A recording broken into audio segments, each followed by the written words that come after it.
Hello everyone, TimeToGrind here, and today I wanted to talk about Ratropolis. And Ratropolis is a roguelite, deck builder, tower defense, city building, real-time strategy game. And that is a lot to say all at once, but that's truly what the game is. It manages to combine all of these genres into one game that not only feels unique, but is also a ton of fun to play. And if you follow my channel, you know I love roguelites, especially ones that combine other genres I like to make something unique, and this game is one that I'm so glad I didn't pass on. So how does Ratropolis combine all of these genres into one? Well, first let me explain how the game works. So you start out picking one of several different leaders, which determines your starting deck, your starting advisor, which is pretty much just a passive ability, and then your active ability. You then choose the location you want to build in, which determines what types of enemies and what types of cards you'll get as rewards in game.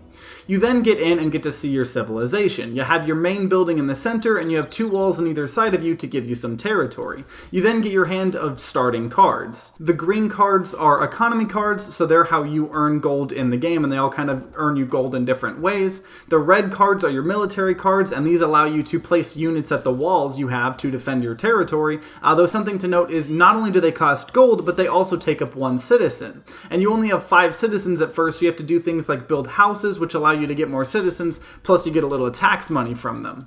From there, enemies will start attacking your territory from both sides, and it's up to you to keep buying new cards from the traveling merchant that show up every now and then, or getting new cards or upgrades from chests after waves. And you eventually will start getting new buildings to place in your territory, like farms or apartments, and you can get defensive towers, like archer towers, to attack the enemies. And you can also increase your territory, and you do that by creating walls at certain points further from your area, and that allows you to build more buildings because your buildings take up space. And if you want to keep on building more houses and, turrets and stuff like that, you're going to need more territory. But with that comes risk because it's even harder to defend. So that's just also a huge part of the game to kind of keep in mind.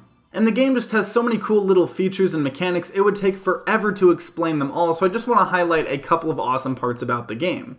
First of all, I was really confused how a roguelite deck builder could also be a real-time strategy game, but it does something very clever. After a certain amount of time passes, you can discard your hand and draw a new one. However, if you don't want to wait, you can spend gold to immediately draw a new hand. So there's a good balance of sometimes waiting because you need the gold for other things, and sometimes you can afford to keep going through your cards. And also, because the waves of enemies go on their own, you don't choose to fight the next enemy, sometimes you aren't going to be ready for, enemies coming at you. So you'll have to spend gold to actually draw a new thing of cards to get you some maybe military cards to defend a certain wall, or get you some more gold and, using some of your awesome gold cards that you'll get. Another thing I really like about the game is how unique all the different characters are. They not only have their own starting decks and abilities, but they also have their own unique cards you'll find in game. So as an example, when you play as the alchemist, a lot of the cards that you get as rewards and in the shop will be themed around your character, which is really awesome.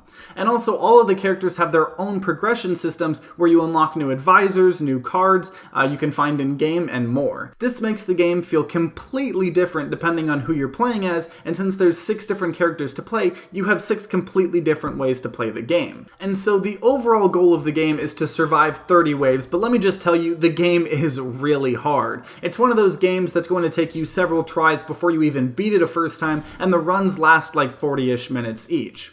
Also, it appears to have the ascension level thing like most roguelites have nowadays that increase the difficulty once you beat the game, so I could see people putting hundreds of hours in this game if it's a roguelite that really speaks to you. My biggest complaint with the game is how the micromanagement is handled. And big disclaimer, I am absolutely terrible at micro in video games. I hate most RTS games, but this seemed like it wouldn't be too bad to handle, and it's not for the most part, though the game makes it really hard to actually micro successfully. As far as I know, you can't just mouse over the ones you want and move them to a different wall. You can move each rat individually, or you could have all of the rats from one wall move to another, but it's kind of hard to pick and choose exactly which ones you want really fast. And I'm sure this is something that I'm potentially doing wrong, especially since I am terrible at RTS games, but it just seemed very clunky in my opinion.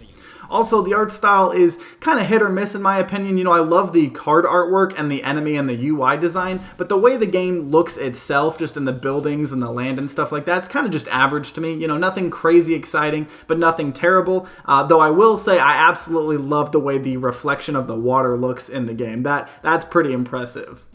So overall, Ratropolis is an example of one of my absolute favorite things in gaming. A roguelite that incorporates other genres, and this game combines so many genres, yet it's not clunky and weird, it's very streamlined, and it's not confusing at all, and it's honestly just a ton of fun.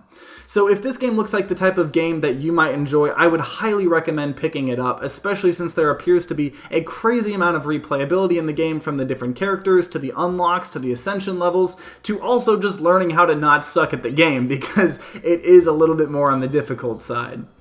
Also, if you want to see more gameplay of Ratropolis and just kind of see how a whole run of the game works, I actually made a Let's Play before this video, so I'll link that at the end of the video and in the comments and description. And if you have played Ratropolis or just from watching gameplay, I would love to know your guys' thoughts in the comments down below. Also, if you enjoyed this video, then consider leaving a like down below and subscribing to see more content. I make 3 to 4 video reviews and Let's Plays a week, along with a live stream most Saturday afternoons, and roguelites are easily my favorite genre, so subscribe and ring that bell like all the big boy YouTubers say to see those videos in the future. But if you're going to be grinding out some games of Ratropolis, I wish you guys luck and see you guys next time.